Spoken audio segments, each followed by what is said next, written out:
കോൺഗ്രസ് പ്രവർത്തക സമിതി അംഗവും കോൺഗ്രസ് എംപിയുമായ ശശി തരൂർ കോൺഗ്രസിനെതിരെ ലേഖനം എഴുതിയിരിക്കുന്നു.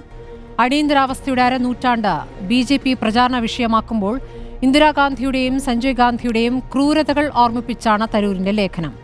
അടിയന്തരാവസ്ഥയുടെ പാഠം ഉൾക്കൊണ്ട് എന്ന തലക്കെട്ടിലെ ലേഖനത്തിൽ വർത്തമാനകാലത്തിലെ അപ്രഖ്യാപിത അടിയന്തരാവസ്ഥയെക്കുറിച്ച് തരൂരിന് ആശങ്കകളേയില്ല. വളഞ്ഞ് വിശദീകരിച്ച് പ്രോജക്ട് സിൻഡിക്കേറ്റിൽ എഴുതിയ ലേഖനമെന്ന് ദീപികയും പ്രസിദ്ധീകരിച്ചിരിക്കുന്നു.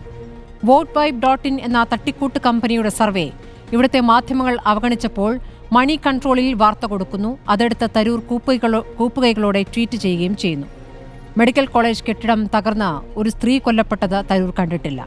അങ്ങ് ബീഹാറിൽ വോട്ടർ പട്ടിക പരിഷ്കരണത്തിനെതിരെ കോൺഗ്രസ് നേതൃത്വത്തിൽ മഹാസഖ്യം പ്രക്ഷോഭത്തിലാണെന്നതും തരൂർ കണ്ടിട്ടില്ല.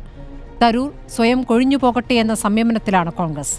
പാർട്ടിക്ക് പുറത്തുപോയി അങ്ങ് UN വിശാല സ്വപ്നങ്ങൾ യാഥാർത്ഥ്യമാക്കാൻ തരൂരിന് മോദിയുടെ പിന്തുണയുണ്ടെന്നാണ് സൂചന. തരം കാത്തോ തരൂർ എന്നതാണ് ചോദ്യം.